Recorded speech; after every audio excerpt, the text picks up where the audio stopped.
हर हर महादेव। सोमवार व्रत कथा में आप सबका स्वागत है।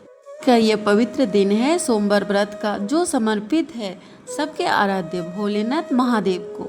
कहते हैं कि जो भी सच्चे मन से शिव जी का व्रत करता है, उनकी पूजा करता है, महादेव उनकी हर मनोकामना पूरी करते हैं। वो है सृष्टि के संहारक भी और जीवन के रक्षक भी। वो है सरल भी और सबसे शक्तिशाली भी। समय नैमिषारण्य तीर्थ में 88,000 ऋषि मुनि श्री वेदव्यास जी के शिष्य सूत जी से पूछने लगे कि हे मुनि श्रेष्ठ, इस कलिकाल में समस्त प्राणियों को मनवांछित फल प्रदान करने वाले व्रत की कथा विधि विधान सहित कहिए, जिससे सुनने मनुष्य के पाप नष्ट होकर समस्त मनोकामनाओं की सिद्धि प्राप्त होवे। ऋषि और मुनियों की इस पवित्र धारणा का स्वागत करते हुए श्री सूत जी बोले कि मनोकामनाओं को सफल करने वाला सोमवार का व्रत विधि सहित वर्णन करता हूँ, ध्यान लगाकर सुनो। प्राचीन काल में एक धनवान सेठ था, जिसके यहाँ धन की कुछ भी कमी नहीं थी, परंतु सब कुछ होते हुए भी उसे एक बड़ा भारी दुख था, संतान ना होने का दुख, और पुत्र प्राप्ति की चिंता में हर समय बेचैन रहता था। वह पुत्र प्राप्ति की कामना से प्रति सोमवार को भगवान शंकर का व्रत और पूजन नियम अनुसार करता था। सायंकाल को शिव जी के मंदिर में धूप दीप जलाया करता था। उसकी सच्ची श्रद्धा भक्ति देखकर एक समय श्री जगत माता पार्वती ने श्री भगवान भोले भंडारी से अनन्य विनती के साथ हाथ जोड़कर कहा कि हे त्रिलोकीनाथ, यह श्रेष्ठ आपका भक्त है, इसीलिए आप इस पर कृपा कीजिए और एक मनोकामना पूर्ण कर दीजिए। श्री पार्वती जी की यह बात सुनकर देवों के देव महादेव जी बोले कि हे गिरजा, यहाँ संसार का कर्म क्षेत्र है। यहाँ प्राणी कर्म करने को ही शरीर धारण करता है। वो वैसे किसान खेत में जैसे बीज बोता है, वैसे ही उसे फल मिलता है। ठीक उसी प्रकार संसार में जो जैसा कर्म करता है, वो वैसे ही फल पाता है। अपनी अपनी करनी का ही हिसाब प्राणी फल भोगते हैं। यह बात सुनकर दयामय श्री पार्वती जी ने फिर अनन्य विनय कर कहा कि हे प्राणनाथ, जबकि यह बेचारा रात दिन दृढ़ विश्वास के साथ आपकी भक्ति करता है, तब आप कृपा करके इसके दुख का निवारण कीजिए। आप तो दया के धाम हैं, अतः इस पर दया अवश्य करनी चाहिए।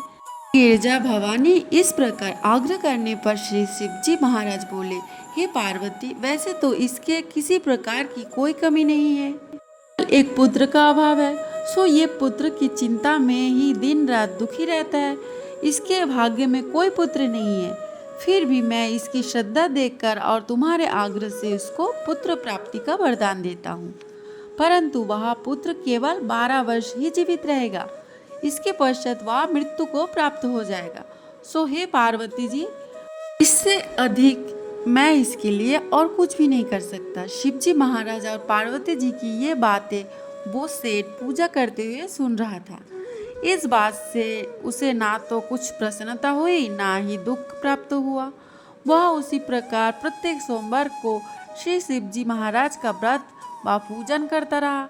इस प्रकार व्रत करते करते बहुत दिन व्यतीत हो गए। तब शिव जी की कृपा से उस सेठ की स्त्री गर्भवती हुई और 10वें महीने में उसने अत्यंत सुंदर बालक को जन्म दिया। सेठ के घर में बहुत खुशी मनाई गई, परंतु सेठ को उसकी केवल 12 वर्ष की आयु का जानकर कोई प्रसन्नता नहीं हुई और ना ही उसने यह भेद किसी को प्रकट किया। इस प्रकार प्यार दुलार में वह बालक 11 वर्ष का हो गया। तब उस बालक की माता ने अपने पतिदेव से कहा, हे प्राणनाथ, अब हमारा लाल सियाना हो गया है, अतः किसी सुंदर गुणी युक्त कन्या से इसका विवाह रचा दीजिए। इस पर सेठ ने कहा कि अभी इसका विवाह नहीं करूँगा, क्योंकि मैं इसे काशी जी पढ़ने को भेजना चाहता हूँ। इतना कहकर सेठ ने उस बालक के मामा को बुलवाया लिया और उसे बहुत सा धन देकर कहा कि तुम इसे पढ़ने के लिए काशी ले जाओ। मैं जहाँ भी ठहरो वहाँ यज्ञ दान दिल खोलकर करते जाना, भूखे को भोजन वस्त्र देते हुए जाना। इस प्रकार समझा बुझा कर सेठ ने दोनों को भेज दिया। वे दोनों मामा भांजे यज्ञ रचाते, भूखे को वस्त्र और भोजन तथा ब्राह्मणों को दान देते हुए चले जा रहे थे। चलते चलते मार्ग में एक शहर में रुके। देवयोग से उस नगर के राजा की कन्या का विवाह होने वाला था और राजा बारात लेकर आया था। उसका लड़का एक आंख से काना था। राजा को इस बात की बड़ी चिंता थी कि काने बर को देखकर कन्या के माता पिता विवाह से इनकार ना कर दे। इस कारण जब उसने अति सुंदर सेठ के लड़के को देखा तो मन में विचार किया कि क्यों ना इस लड़के को दूल्हा बनाकर बारात का झुकाव करा लिया जाए, जिससे किसी प्रकार की बाधा ना पड़े। ऐसा विचार करके राजा के इस लड़के के मामा से प्रार्थना की तो वे दोनों सहमत हो गए, परंतु उस सेठ के पुत्र को स्नान आदि कराकर तेल फुलेल माल कर उसे बर के वस्त्र आभूषण पहना दी। इस प्रकार उसका सौंदर्य और भी अधिक बढ़ गया और उसे घोड़ी पर चढ़ाकर बड़ी धूमधाम से बारात का ढुकावा कराया। उस सुंदर वर को देखकर स्त्रियां बहुत प्रसन्न हुई और बड़ी सुंदरता से सब काम हो गया। वर के पिता ने सोचा कि इस समय का काम तो संपूर्ण हो गया, परंतु आगे फेरों के वक्त कहीं कोई बाधा ना पड़ जाए, इसीलिए विवाह कार्य भी इसी लड़के से करा लिया जाए तो अच्छा है। ऐसा विचार कर वर के पिता ने उस लड़के के मामा से विनयपूर्वक अनुकूल वचन कहे कि आप कृपा करके फेरों और कन्यादान का काम भी करा दे तो आपकी बड़ी कृपा होगी। हम इसके बदले में जितना भी कहेंगे धन दे देंगे। उन दोनों मामा भांजे ने वर के पिता की यह बात भी स्वीकार कर ली और विवाह का समस्त कार्य बड़ी अच्छी तरह से संपन्न हो गया। परंतु जब लड़का महल में गया और प्रेमलाप करने के बाद राजकुमारी सो गई, जो उसे राजकुमारी की चुनरी के पल्लू पर दिया कि तेरा विवाह मेरे साथ हुआ है, परंतु जो राजकुमार तुझे ब्याहने आया है वह एक आँख से काना है, इसीलिए उसके बदले मुझे दूल्हा बनाकर सब कार्य कराया गया है। अब तुझे उसी के साथ भेजा जाएगा और मैं काशी जी पढ़ने को जा रहा हूँ। यह बात लिखकर सेठ का पुत्र तो चला गया और जब राजकुमारी सोते से उठी तो अपनी चुनरी के पल्लू पर यह बात लिखी देखी तो उसने काने राजकुमार के साथ जाने से इनकार कर दिया और साफ कह दिया कि यह मेरा पति नहीं है। मेरा विवाह जिसके साथ हुआ है वह तो काशी जी पढ़ने गया है। रहस्य जानकर राजकुमारी के माता पिता ने राजकुमारी को विदा नहीं किया और बारात को खाली ही लौटना पड़ा।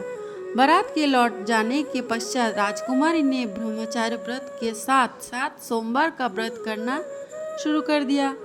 उधर सेठ का लड़का अपने मामा के साथ काशी जी में पहुंचकर विद्या अध्ययन के साथ नित्य प्रति यज्ञ करता और याचकों तथा ब्राह्मणों को दान देता। इस प्रकार उस लड़के की आयु 12 वर्ष की हो गई।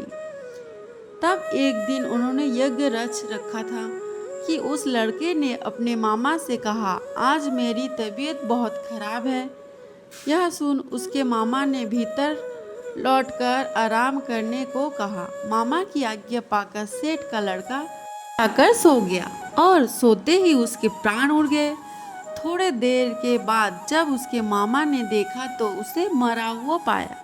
यह देखकर उसे बहुत दुख हुआ। फिर उसने सोचा यदि इस समय रोना पीटना किया तो यज्ञ अधूरा रह जाएगा। अतः उसने धैर्य धारण कर यज्ञ को संपूर्ण कराया और ब्राह्मणों को दान देकर विदा किया।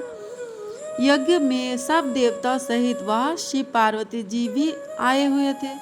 पार्वती जी ने तमाम हाल जानकर और सुंदर गुणयुक्त सेठ के पुत्र को मरा हुआ देखकर शिव जी ने कहा, हे पार्वती, इसकी आयु इतनी ही थी सो ये भोग चुका है। तब पार्वती जी बोली कि हे प्रभु जी, यज्ञ में समस्त देवता सहित आपने जो यज्ञ को ग्रहण किए हैं वे सभी निषेध हो गए, क्योंकि यह यज्ञ के समय से ही मरा पड़ा है, इसीलिए आपको इसे जीवन देना चाहिए।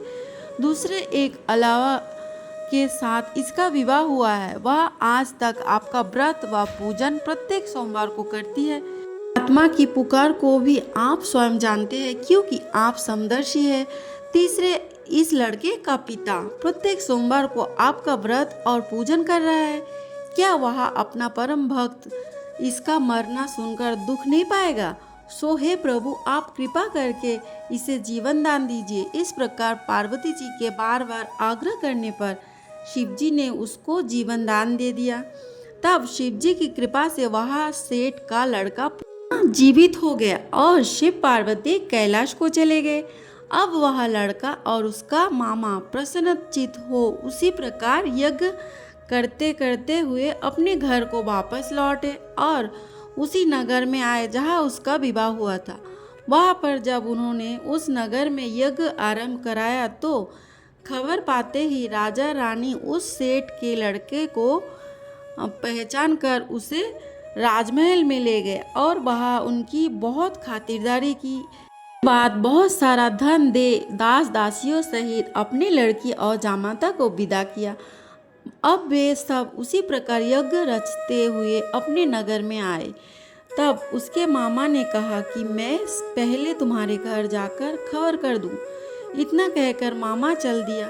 उस समय उसके माता पिता अपने ऊंचे मकान की छत पर विचार से बैठे हुए थे कि यदि हमारा पुत्र सकुशल वापस लौट आया तो हम भी छत पर से उतर जाएंगे, अन्यथा वहीं से गिरकर अपने प्राणों का अंत कर देंगे। उसी समय लड़के के मामा ने आकर यह समाचार दिया कि आपका पुत्र सकुशल आया है, परंतु उसको विश्वास नहीं आ रहा था। तब लड़के के मामा ने शपथ पूर्वक तमाम बीता हुआ हाल सुनाया और कहा कि आपका पुत्र राजा की लड़की से विवाह करके अनेक दास दासियों सहित राजकुमारी को लेकर आया है। तब तो सेठ ने बहुत खुशी के साथ उनका स्वागत किया और आनंद व प्रसन्नता से रहने लगे। इसी प्रकार जो कोई सोमवार के व्रत को धारण करेगा अथवा इस पुण्य प्रदान करने वाली कथा को पढ़ेगा या सुनेगा, उसके सब दुख दरिद्र नष्ट हो जाएंगे और उसकी सब मनोकामनाएं पूर्ण होगी। इसमें तनिक भी संदेह नहीं है।